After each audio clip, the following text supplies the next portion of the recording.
అడవిలో ఒక సింహం ఉండేది. సింహం చాలా బలమైనది. రోజుకొక జంతువును చంపుకు తినేది. ఒక్కొక్కసారి ఆకలి లేకపోయినా ఆట కోసం వేరే జంతువులను కూడా చంపేసేది. అడవిలో జంతువులన్నీ ప్రాణభయంతో ఉండేవి. ఈ సమస్యను ఎదుర్కోవడం ఎలా అని ఒకరోజు అన్ని జంతువులు కలిసి ఆలోచించాయి. అందరూ సింహాన్ని కలిసి సంధి చేసుకోవాలని నిర్ణయించుకున్నాయి.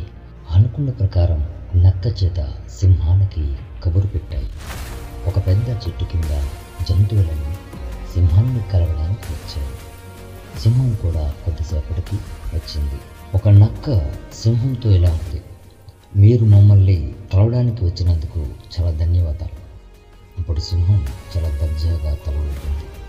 అప్పుడు నక్క, మీరు భోజనానికి రోజుకొక జంతువుని చంపడం సమంజసమే.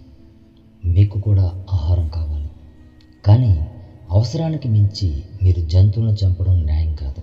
మీరు ఒప్పుకుంటే ఈ రోజు నుంచి మేమే మాలో ఒక్కొక్కరిని చీటీలు వేసుకొని ఎంచుకుంటాం. ఆ చీటీలో ఏ జంతువు పేరు ఉంటుందో ఆ జంతువు నేరుగా మీ గుహకు వచ్చి మీకు ఆహారం అవుతుంది. ఈ ఒప్పందం మీరు ఒప్పుకుంటే అడవిలో జంతువులు ప్రశాంతంగా ఉండవచ్చు. సింహానికి ఈ ఆలోచన బాగా నచ్చింది. అడవిలో జంతువులు వాటంతనవే బలవుతుంటే రోజు వేటకు వెళ్ళే పని ఉండదు, హాయిగా ఉండవచ్చు అనుకుని సింహం ఒప్పుకుంది. ఈ విధంగా రోజుకో జంతువు అనుకున్న ప్రకారం సింహానికి బలవడం మొదలుపెట్టాయి. కొన్ని రోజులకి ఒక కుందేలు వంతు వచ్చింది. పాపం కుందేలు చాలా భయపడిపోయింది. దానికి బలి అవ్వాలని చనిపోవాలని అస్సలు లేదు. ఎలాగురా భగవంతుడా అని చాలా ఆలోచించింది. ఎలాగో గుండెను గట్టు చేసుకొని ఆ సింహం గుహ వైపుకు బయలుదేరింది. దారిలో ఒక నుయ్యి కనిపించింది. నూతిలో నీళ్ళు చూస్తే ఒక ఆలోచన వచ్చింది. అక్కడే పొద్దుపోయేదాకా కూర్చొని సాయంత్రానికి ప్రశాంతంగా లేచి పరిగెత్తుకుంటూ సింహం దగ్గరికి వెళ్ళింది. పొద్దుటి నుంచి ఆహారం కోసం ఎదురు చూస్తున్న సింహం బాగా రుసరుసలాడుతూ కోపంగా గుహ ముంగిట్లో పచారులు చేస్తుంది. కుందేలును చూడంగానే ఏమిటింత ఆలస్యం అని కోపంగా గర్జించింది. కుందేలు గట్టిగా ఊపిరి పీల్చుకుంటూ, క్షమించండి మహారాజా, నేను పొద్దున్నే మీ వద్దకు రావటానికి బయలుదేరాను. కానీ దారిలో ఇంకొక సింహం కనిపించింది.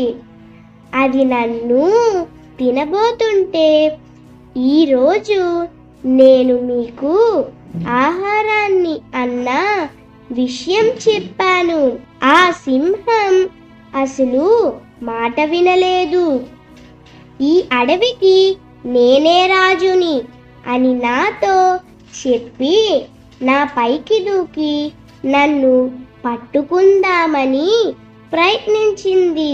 నేను ఎలాగో ప్రాణాలు కాపాడుకొని మీ దగ్గరకు వచ్చాను. అసలే చాలా కోపం మీదన్న సింహానికి ఇంకా బగ్గున ఉండింది. ఇక్కడ సింహం చూపించు నాకు అంది. కుందేలు సింహాన్ని నూతి దగ్గరకు తీసుకుని వెళ్ళింది. మరో సింహం నూతిలో ఉంటుందని చెప్పింది. ఇద్దరూ కలిసి వెళుతూ సింహం నూతిలోకి చూసింది. నీళ్ళల్లో తన ప్రతిబింబం చూసి మరో సింహం అని అపోహపడి చాలా గట్టిగా గర్జించింది. ఆ గర్జన నూతిలో ప్రతిధ్వనించింది. సింహం తన ప్రతిబింబంతోనే యుద్ధం చేయడానికి నూతిలోకి దూకేసింది. అందులోని నీళ్ళల్లో మరణించింది. కుందేలు ప్రాణాలతో ఇలా తప్పించుకుంది. అడవిలో మిగిలిన జంతువులకు జరిగిన విషయమంతా చెప్పింది. జంతువులన్నీ కుందేలు చాకచక్యాన్ని మెచ్చుకున్నాయి.